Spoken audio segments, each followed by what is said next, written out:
Tonight, Broken Hill's COVID-19 vaccine hub officially opens to the public. And the Augusta Highway set to be a big winner out of tomorrow's federal budget.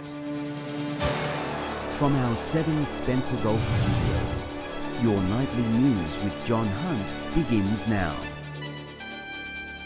Good evening, everyone. The doors have opened to the first dedicated COVID vaccination facility in Broken Hill. While the turnout this morning was lower than hoped, health authorities expect more people to attend the clinic as word spreads. A coordinated opening of vaccination hubs across New South Wales. The Aged Persons Rest Centre transformed into a COVID-19 vaccine clinic. This is another step to really providing that safety net for the community. New South Wales Health now vaccinating the broader community, with anyone over 50 now able to receive the AstraZeneca vaccine. Since the clinic was announced, there's been a major change in how it will operate, with walk-ins now accepted. The app hasn't come out yet in terms of being able to do it online. So for that reason, we thought, look, let's give it a try. Getting the jab is the quick part. There's a registration and consent process beforehand and a supervision period afterwards. After your flu vaccine, you usually are asked to wait 15 minutes at your doctor's surgery, and that's what we do here. Up to 220 people could be vaccinated here each day. There were fewer patients than hoped this morning, but health authorities expect that number to grow. We've had less than perhaps expected turnout today, but that is to be, I guess, understood in the context of people getting used to the idea of this being available. The clinic could stay open for the foreseeable future as the rest of the population rolls up their sleeves. It is important that we achieve herd immunity, and to do that we have to have a reasonable number of people coming through our doors. Lachlan Itter, 7 Spencer Golf News. The Augusta Highway duplication project looks set to be a big winner when the federal budget is handed down tomorrow night. $148 million will go towards this second stage, in a move welcomed by local leaders. A multi-billion-dollar spend to fix the region's roads. 24 hours out from the federal budget handed down, the government has confirmed the Augusta Highway and the Strzelecki track are on the agenda. For the duplication of the Augusta Highway, another $148 million to go with the $64 million that I announced just prior to last election. Rowan Ramsey says these funds will go towards stage 2 of the project, duplicating the highway between Port Wakefield and Lockhill. The member for Giles hopes these works start sooner than later. Years and years to fix up that road, to duplicate that road. And it is a road that is killing and seriously injuring scores of people. And it's not only construction on the cards. The idea of duplicating, perhaps next in the process, the road between Christabrook and Port Pirie. He says the report will study traffic levels. Not only does it have the direct freight transport that goes up and down the highway, it actually has the commuter traffic between Christabrook and Port Pirie, which is quite significant. The volume of traffic there is actually probably 40 or 50% more than anywhere else on the highway. The member for Frome also welcoming the announcement. He remains optimistic funds will also be allocated for the Horrocks Highway. Horrocks Highway needs more money, so I'm hoping hidden in the section there is more money for the Horrocks Highway and to get that up and running and finish at the same time. Shari Hams, 7 Spencer Gulf News. A group of Coffin Bay oyster operators are continuing to work with council after several noise complaints were made against them.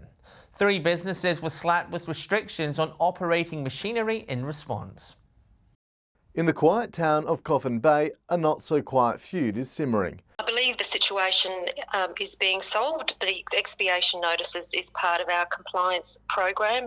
3 oyster operators have been slapped with expiation notices after several complaints were made about the noise and smell coming from the sites. It is a long-standing and ongoing issue, but again, the council continues to work very closely in relation to nuisance with the residents and the oyster growers.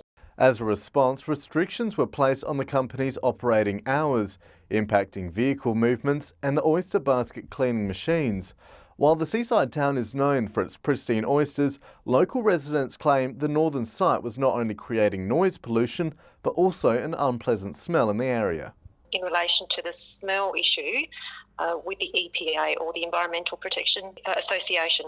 The District Council says it was working with the oyster operators to resolve the problem. Nearly a month on, and Council says it's pleased the operators have complied with its requests. We continue to work very closely with the residents and also the oyster growers in the region that are affected. The Environment Protection Authority is still working with Council to resolve any remaining issues. For those that are concerned around those issues, are more than welcome to contact our Port Lincoln office. The Oyster Association was contacted for comment. Nathan Regter, 7 Spencer Gulf News. A drink driver has been caught allegedly driving more than 5 times the legal limit north of Port Augusta. At about 10:30 on Friday night, witnesses reported a vehicle driving erratically on the Sturt Highway. Police intercepted the vehicle, submitting a 56-year-old Alice Springs man to a breath test. He returned a positive reading of .268, with further checks revealing he was also disqualified from driving. He was reported on 2 offences, issued an instant loss of licence, and will face court at a later date. Following its successful refinancing deal, GFG is now considering the future of its renewable energy projects near Whyalla. It's confirmed they're exploring selling all or a piece of their interest in the Kultana Solar Farm and Playford Battery. The member for Giles says residents still want to see the projects happen. All the question marks in relation to the GFG and the exposure to green steel, we still need at some point serious investment in the steelworks. It's expected the local steelworks will still access power from the sites. Still to come tonight, demand for South Australia's first homeowner grant surges, and Port Pirie's Red Cross celebrates its dedicated group of volunteers.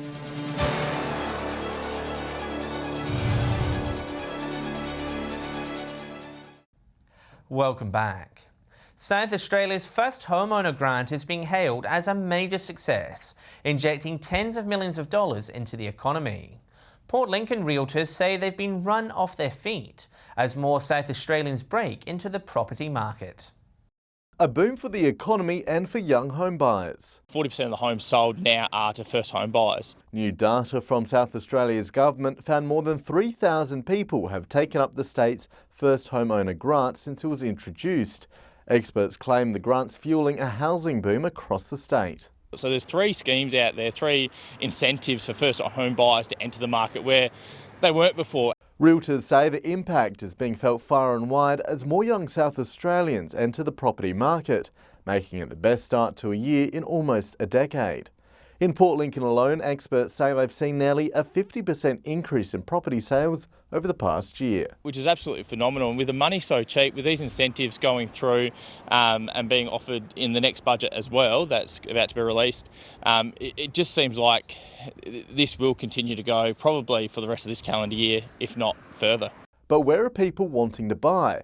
Top of the list is Mount Barker, with 211 grants being handed out, Lightsview coming in second, and Manapara also a favourite with 116 grants. But regional centres are also catching people's eyes. Coffin Bay's bubbling away really well. Nathan Regter, 7 Spencer Gulf News. The RAA is urging motorists to light up the night in a bid to reduce road trauma. The latest data revealing concerning numbers once the sun goes down, with thousands of road users driving without effective headlights. Shining a light on road safety. Alarming new figures from SAPOL revealing police pulled over more than 4,800 motorists last year for driving at night without effective headlights. If they're driving at night, that's an obvious concern. They won't be able to see where they're going, but it's important for people to consider using their headlights not only so that they can see, but also that they can be seen. It's a 60% increase on the almost 3,000 drivers caught committing the same offence in 2015. The RAA urging motorists to do the right thing, saying driving without properly functioning headlights can have catastrophic consequences. So ensuring that both of them are working and they're properly adjusted and also that we use them as and when necessary when the weather conditions and the lighting conditions require. While more than 90% of offences for driving at night without headlights result in a caution, last year 585 resulted in a fine, worth a total of $185,100. But oftentimes it's more a case of some education to that person or just a heads up that the lights aren't working. With winter approaching and the days getting shorter, the RAA is reminding motorists to check their lights are functioning effectively before driving in the dark. Those times are when your vehicle can be sometimes harder to see in twilight and dusk conditions. So that's why it's important to, where necessary, take the initiative and ensure your lights are turned on so your vehicle can easily be seen. Katrina Musson, 7 Spencer Golf News. A 62-year-old wireless Stewart man has lost his licence after being caught allegedly drink driving in the city over the weekend. Around 8:15 Saturday night, a tipper truck travelling along Stirling Drive was pulled over for a breath test. The driver allegedly returned a positive blood alcohol reading of 0.100. He was reported for drink driving and lost his licence on the spot for 6 months. In celebration of World Red Cross Day, many local volunteers gathered together over the weekend to mark the milestone. It's not the only celebration to come, with National Volunteers Week also on the horizon. Giving up their time to give back to the community. Volunteers across the world were celebrated over the weekend. We were able to get all of our volunteers together at the Parham Centre here in Pirrie, and we live streamed an event that was happening at Adelaide Oval. The York Mid-North branch has many helping hands who were proud to assist those who need it most. Across the whole region we have over 160 active volunteers, so they vary from emergency services volunteers right through to our transport and telephone support volunteers as well. Last year's commemorations were cancelled due to COVID-19 restrictions. Last year we were unable to celebrate it the way that we would have liked to, so we made sure we had a big event, and this year it was fantastic. It's not the only recognition they'll receive this month, with National Volunteers Week kicking off next Monday.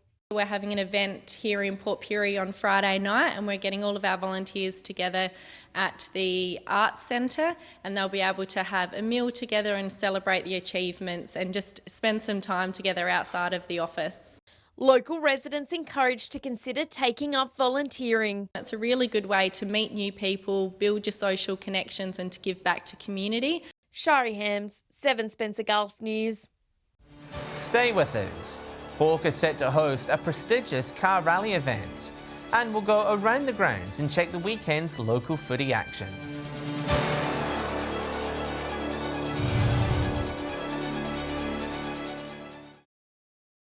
Sobering new SA Health figures have revealed 1 in 20 older South Australians are experiencing some form of abuse from someone they know. The new data is being revealed as part of the state's annual Stop Elder Abuse campaign, which runs until mid-June. In South Australia, more than 40% of elder abuse is financially motivated, while elderly women are more likely to be abused, most commonly from their adult son. Anyone who needs help is encouraged to contact the Abuse Prevention Hotline on 1800 372 310. Some of Australia's best rally cars and drivers are set to race in next month's Rangers Rally Sprint north of Hawker. Organisers say it's an event not to be missed, with 2 of Australia's greatest drivers getting back behind the wheel. Engines at the ready.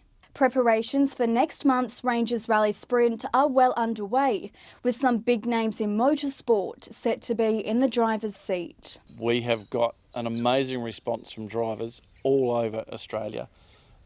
Nearly every Australian rally champion that's ever rallied in Australia is actually entered in this event. Australian rally champion Colin Bond and legendary driver Wayne Bell are some of the greatest to be hitting the ranges, racing in their original rally cars.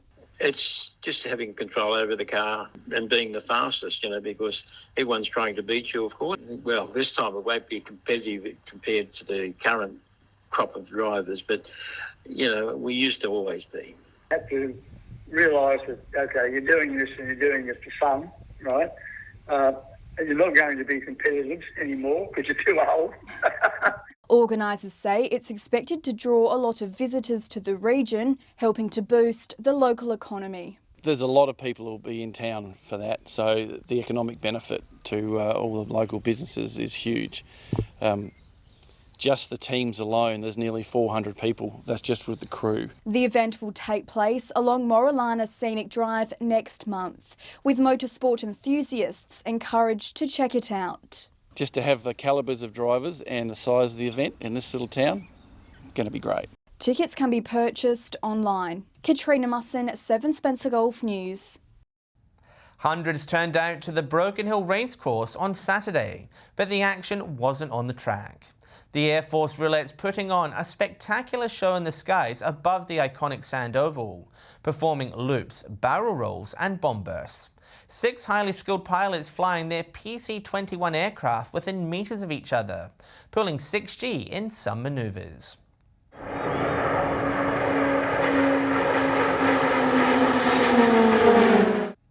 The visit was part of Broken Hill High School's centenary celebrations. Turning to sport now, and it was a fierce weekend in local footy, one where the final scores don't tell the full story.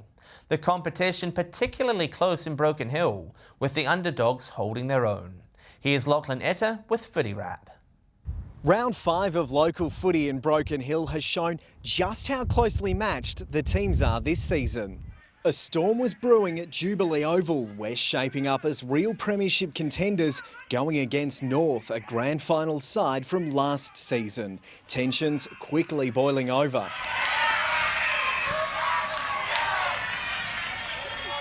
Jake Trengove putting the first points on the board for North.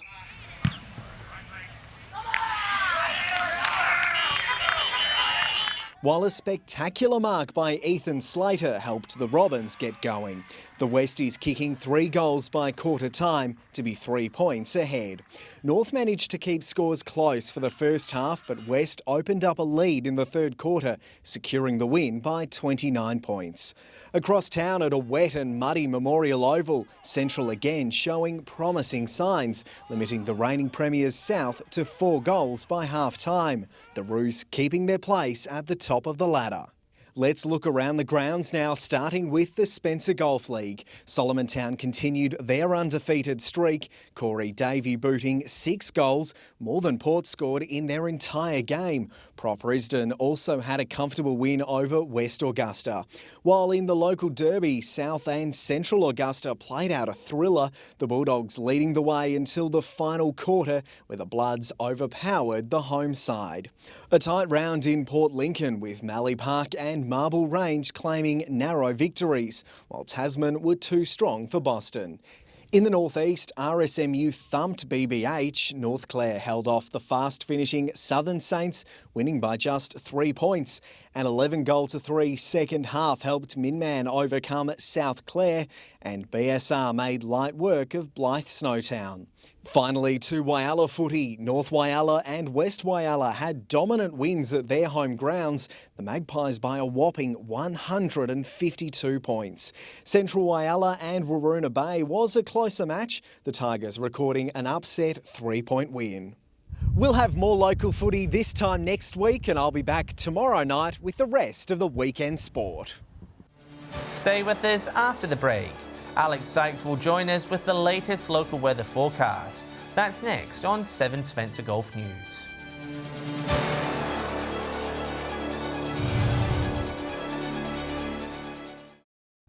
Hello again. Time to take a look at what's happening in the weather this week throughout our region. With all the details, here's Alex Sykes. Thanks, John, and happy Monday, everyone. A wet and windy day across most of the Gulf today. From 3 p.m, there was a morning shower or 2 in Port Augusta, 21 degrees, partly cloudy in Broken Hill, 20, and Kadina had showers and topped 16. Looking further out across the region today, Port Lincoln and Adelaide both showers and 17. There were showers in Woodner and Port Pirie, both 19. Similar conditions in Whyalla, 20 degrees, Cleve morning showers and 16. Clare showers and wind easing, 14 degrees. Cooperpedy, partly cloudy and 22. Taking a look at the satellite image now, low cloud over southern parts of South Australia in the wake of a front is causing showers, heaviest in the far southeast. Skies are mostly clear in the north with a dry air mass. Moving on to tomorrow's weather outlook now, and we'll start with the Gulf waters. South to southwesterly winds 20 to 30 knots, seas between 1.5 and 2.5 metres, and south to southwesterly swell 1 to 1.5 metres. And a short time ago, there were 2 warnings for the state, including a marine wind warning and a severe weather warning for lower southeast and parts of upper southeast districts. Mainly fine conditions across the Gulf tomorrow. Port Lincoln and Woodner both cloudy and set to reach 18 degrees. Similar conditions in Cleve 15. Whyalla and Kadina are both set to reach 17. Port Augusta to top 18 degrees. Port Pirie partly cloudy 19. Clare and Broken Hill both partly cloudy and will reach 14 degrees there. Taking a look further through the week now, sunny conditions across the Gulf on Wednesday, except for in Port Lincoln where it's set to be partly cloudy. Port Augusta will record the region's top, set to reach 20 degrees there, and Kadina and Broken Hill will record the region's low of 17. Conditions worsening slightly on Thursday, sunny in Broken Hill, rain forecast for Port Lincoln and Adelaide, partly cloudy elsewhere. And very similar conditions forecast again on Friday, rain for Port Lincoln and Adelaide again, and partly cloudy across the rest of the region with temperatures in the high teens. So we're definitely heading into winter by the looks of this forecast, John, and that's all the weather from me for tonight. It's back to you. Thanks for that, Alex. And that's the local news this Monday evening. Thanks for joining us.